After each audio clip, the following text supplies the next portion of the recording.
So how do we calculate the rest of the trig ratios when you know one of the ratios? So in this problem number 5, you have cosine theta equals 5/7. Okay? So for any such problem, what's the first thing we do?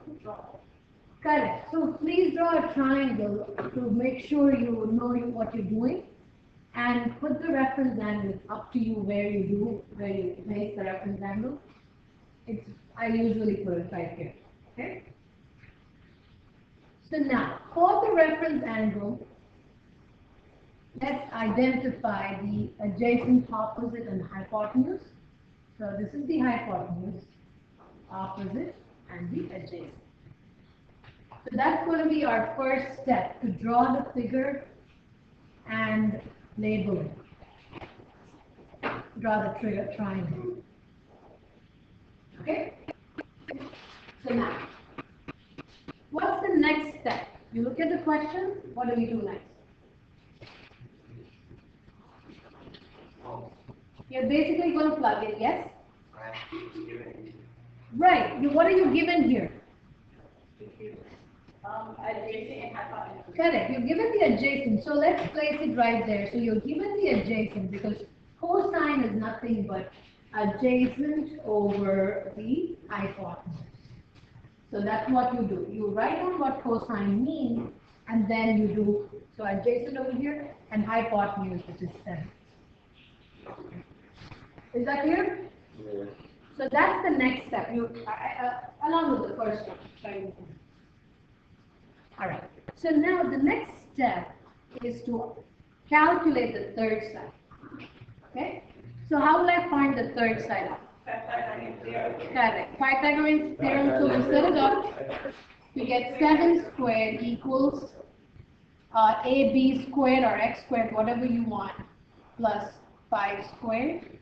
So that will give you 49 equals ab squared plus 25. Yeah? We're setting this up. Yeah. Is there any questions? So the reason I set it up like this is because I need to find the missing side AB. So AB, so therefore it is 7 squared. So you do that. And now you subtract, correct. AB squared equals 49 minus 25, you end up getting 24, so this implies AB is square root of 24. We can write it down. So is this clear to you? The next step, the first step was to figure out, to draw the triangle, label all of that. The next step over here is to find the missing side.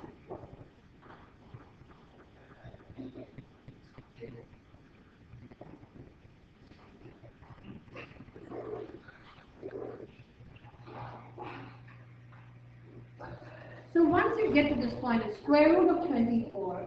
Yes, you can leave it at that, but you all know how to simplify square root of 24 even more. How can we simplify square root of 24x? 2, so yes, and you get it as, you split it as 4 times 6, that's correct, which is 2 square root of 6.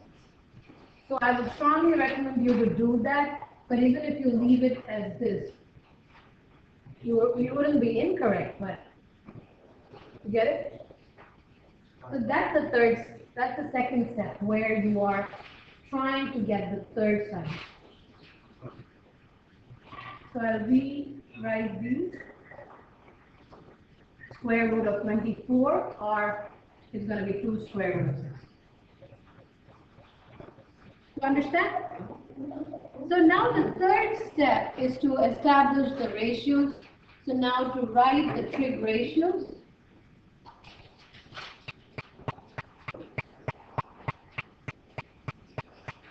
So sine theta is going to be, let's use this 2 square root of 6 opposite. So 2 square root of 6 divided by the hypotenuse, which is 7. Okay? So we are writing now all the other trig ratios. Cosine is given to you. Correct. It's already given to you. Alright? So what will tan theta be? Correct.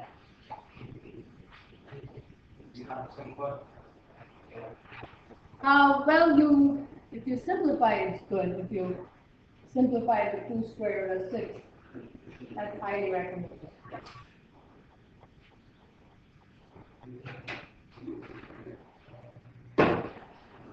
And now cosecant theta. So cosecant is going to be, So yes. 14 over 14 square root. So can you tell me what you first did? I multiply. Yeah, so you end up getting, you start with 2 over square root of 6. Then, when we rationalize it, we rationalize only using that square root, right? So multiply and divide by the square root. So you get 7 square root of 6 divided by 2 times 6, right? Which will be 12. That's it. So again, please keep in mind, once you get to this point, since it's an irrational number, we have to multiply and divide. We need to rationalize it. Okay? That's cosecant. You have to rationalize it, which means multiply and divide by the by square root of 6. Now, what will be secant theta? 7 over 5, so you don't have to do anything with that. Okay? And the last one is cot. Cot theta is going to be 5 divided by 2 square root of 6. And now, do you notice there is also the square root of 6? Good, good. 5 square root of 6 over 12. That's it. So you have all the 5 trig ratios in your given one.